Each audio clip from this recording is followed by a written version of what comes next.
اعوذ باللہ من الشیطان الرجیم، بسم اللہ الرحمن الرحیم۔ اور ظلم کرنے والوں کو ایک چنگھاڑ نے اپنی لپیٹ میں لے لیا تو اپنے دیار میں اوندے پڑے رہ گئے جیسے کبھی یہاں بسے ہی نہیں تھے۔ آگاہ ہو جاؤ کہ سمود نے اپنے رب کی نافرمانی کی ہے، اور ہوشیار ہو جاؤ کہ سمود کے لیے ہلاکت ہی ہلاکت ہے۔ اور ابراہیم کے پاس ہمارے نمائندے بشارت لے کر آئے اور آ کر سلام کیا تو ابراہیم نے بھی سلام کیا، اور تھوڑی دیر نہ گزری تھی کہ بھنا ہوا بچڑا لے آئے، اور جب دیکھا کہ ان لوگوں کے ہاتھ ادھر نہیں بڑھ رہے ہیں تو تعجب کیا اور ان کی طرف سے خوف محسوس کیا۔ انہوں نے کہا کہ آپ ڈرے نہیں، ہم قوم لوط کی طرف بھیجے گئے ہیں۔ ابراہیم کی زوجہ اسی جگہ کھڑی تھیں، یہ سن کر ہنس پڑی تو ہم نے انہیں اسحاق کی بشارت دے دی، اور اسحاق کے بعد پھر یعقوب کی بشارت دی۔ تو انہوں نے کہا کہ یہ مصیبت اب میرے یہاں بچہ ہوگا جبکہ میں بھی بوڑھی ہوں اور میرے میاں بھی بوڑھے ہیں، یہ تو بالکل عجیب سی بات ہے۔ فرشتوں نے کہا کہ کیا تمہیں حکم الہی میں تعجب ہو رہا ہے؟ اللہ کی رحمت اور برکت تم گھر والوں پر ہے، وہ قابل حمد اور صاحب مجد و بزرگی ہے۔ اس کے بعد جب ابراہیم کا خوف برطرف ہوا اور ان کے پاس بشارت بھی آ چکی تو انہوں نے ہم سے قوم لوط کے بارے میں اصرار کرنا شروع کر دیا۔ بے شک ابراہیم بہت ہی درد مند اور خدا کی طرف رجوع کرنے والے تھے۔ ابراہیم اس بات سے آراز کرو، اب حکم خدا آ چکا ہے اور ان لوگوں تک وہ عذاب آنے والا ہے جو پلٹایا نہیں جا سکتا۔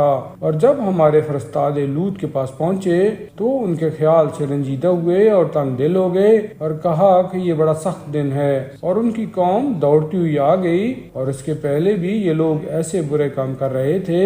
لوط نے کہا، اے قوم، یہ ہماری لڑکیاں تمہارے لیے زیادہ پاکیزہ ہیں، خدا سے ڈرو اور مہمانوں کے بارے میں مجھے شرمندہ نہ کرو، کیا تم میں کوئی سمجھدار آدمی نہیں ہے؟ ان لوگوں نے کہا کہ آپ جانتے ہیں کہ ہمیں آپ کی لڑکیوں میں کوئی دلچسپی نہیں ہے اور آپ کو معلوم ہے کہ ہم کیا چاہتے ہیں۔ لوط نے کہا، کاش میرے پاس قوت ہوتی یا میں کسی مضبوط قلعہ میں پناہ لے سکتا۔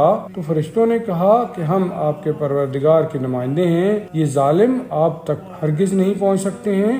آپ اپنے گھر والوں کو لے کر رات کے کسی حصے میں چلے جائیے اور کوئی شخص کسی کی طرف مڑ کر بھی نہ دیکھے سوائے آپ کی زوجہ کے، کہ اس تک وہی عذاب آنے والا ہے جو قوم تک آنے والا ہے۔ ان کا وقت مقرر ہنگام صبح ہے، اور کیا صبح قریب نہیں ہے؟ پھر جب ہمارا عذاب آ گیا تو ہم نے زمین کو تہ و بالا کر دیا اور ان پر مسلسل کھرنجے دار پتھروں کی بارش کر دی جن پر خدا کی طرف سے نشان لگے ہوئے تھے، اور وہ بستی ان ظالموں سے کچھ دور نہیں ہے۔ اور ہم نے مدین کی طرف ان کے بھائی شعیب کو بھیجا تو انہوں نے کہا کہ اے قوم، اللہ کی عبادت کر کہ اس کے علاوہ تیرا کوئی خدا نہیں ہے، اور خبردار ناپ تول میں کمی نہ کرنا کہ میں تمہیں بھلائی میں دیکھ رہا ہوں، اور میں تمہارے بارے میں اس دن کے عذاب سے ڈرتا ہوں جو سب احاطہ کر لے گا۔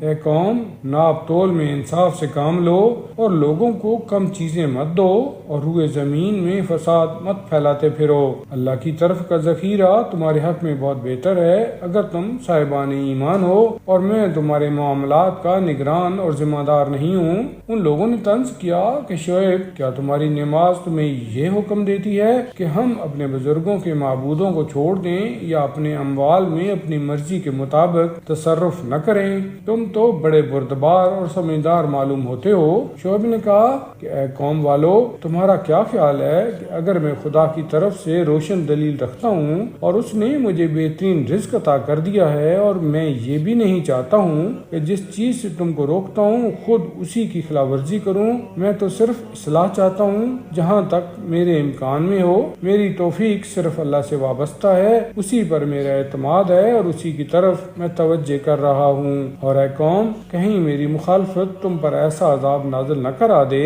جیسا عذاب قوم نوح، قوم ہود یا قوم صالح پر نازل ہوا تھا، اور قوم لوط بھی تم سے کچھ دور نہیں ہے۔ اور اپنے پروردگار سے استغفار کرو، اس کے بعد اس کی طرف متوجہ ہو جاؤ کہ بے شک میرا پروردگار بہت مہربان اور محبت کرنے والا ہے۔